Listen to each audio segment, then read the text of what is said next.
Como é que vocês estão? Estamos aqui de volta agora para mais uma semana, agora mais uma segunda-feira. Estamos aqui com mais uma aula de filosofia. Se você não assistiu às outras aulas de filosofia, pode conferir aí no card que eu vou ter deixando ou na descrição, se eu lembrar. E vamos aqui começar mais uma semana muito louca. Estamos começando essa semana aqui com estilo, entendeu? Estilo, enfim. Hoje a gente vai falar sobre o quê?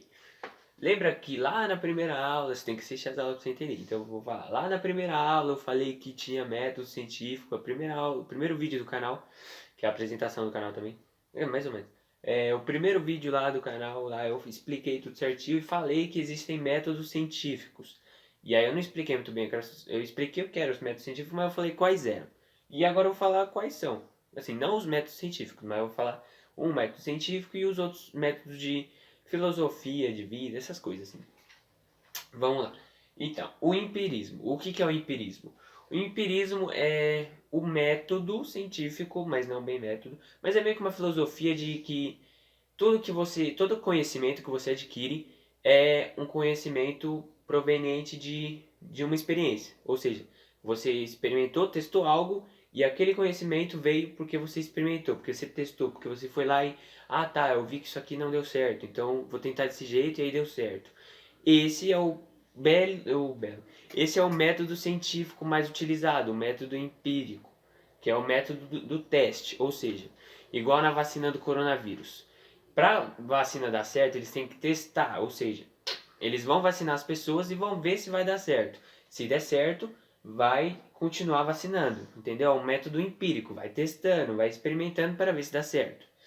E o legal disso é que isso é muito presente na nossa sociedade, na nossa vida atualmente. Antigamente não era muito isso, antigamente era mais tipo os dogmas da igreja que mandavam e aí eles falavam que tudo era predestinado para ser assim, entendeu? Aí começou, teve lá o iluminismo, que eu tô falando assim na aula de história, que eu não sei se eu já postei, mas eu vou falar. E aí começou esse movimento e tal, e aí eles estão levando mais pro lado da experiência, tudo que der certo e for testado é o certo, o correto pela ciência. Entende? Então começou a ser mais utilizado atualmente, realmente, não atualmente, mas nesses dias atuais ele é bem visto, ele é bem colocado assim na sociedade.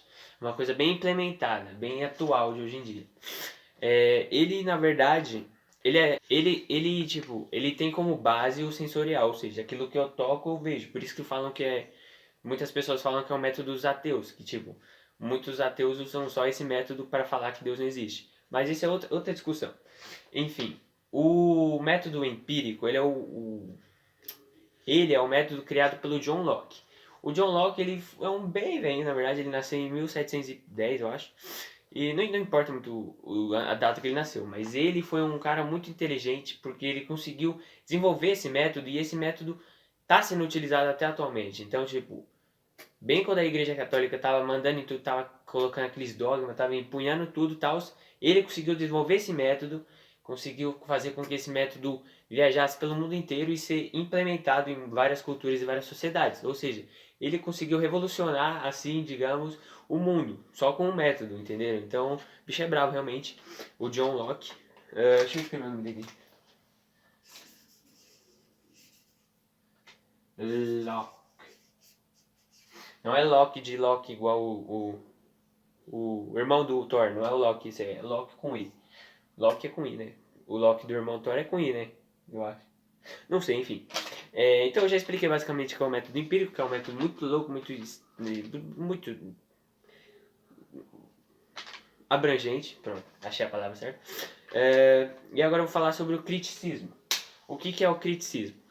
O próprio nome já diz criticismo. Então ele vai criticar esse método empírico. Não só o método empírico, como também o método aquele dogmático que a Igreja Católica fazia. Ele como que é? Ele critica os dois métodos. Aí quis acender sozinho. Ele critica os dois métodos. Não critica, mas ele tenta achar um intermediário entre os dois, porque o Kant, que é Immanuel Kant, ele que é o criador desse método criticista, o método do criticismo. Ele que criou isso, ele fala que o método empírico não leva em consideração o ser humano, ou seja, o conhecimento que o ser humano tem previamente. Porque ele fala que é tudo proveniente de experiência.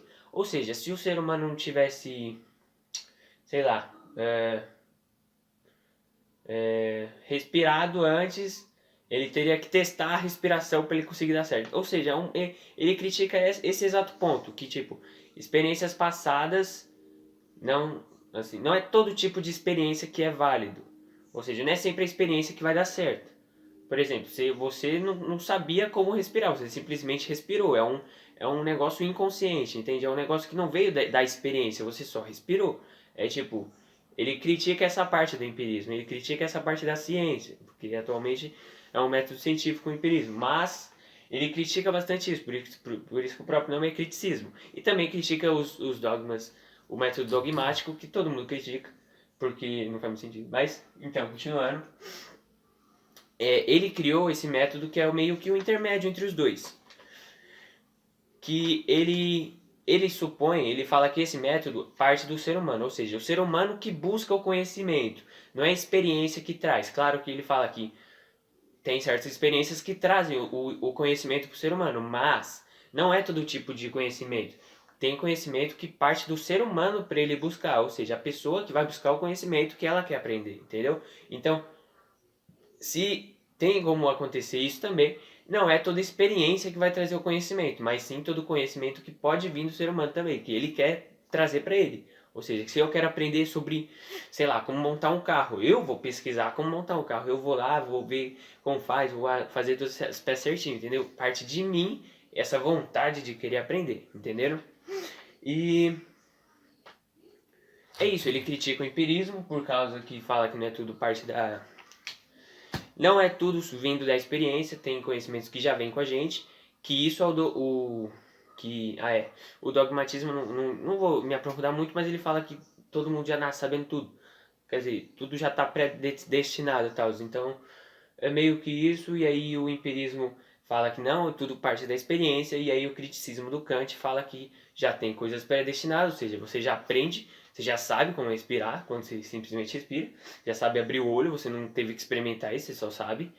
E tem coisas que você adquire com conhecimento, mas que parte de você, você que quer aprender, você que vai lá e quer conhecer. E é isso, a aula de filosofia foi isso aí. Se você gostou, deixa o like aí, fica preparado que vai sair a aula de história daqui a pouco, é só você ficar aí no canal que vai sair, não precisa ficar muito desesperado que vai sair. E a aula de português, português não vai ser bem uma aula, mas fica aí que você vai entender certinho o que eu vou falar. É nóis, valeu, valeu, valeu. Dá like aí, dá like.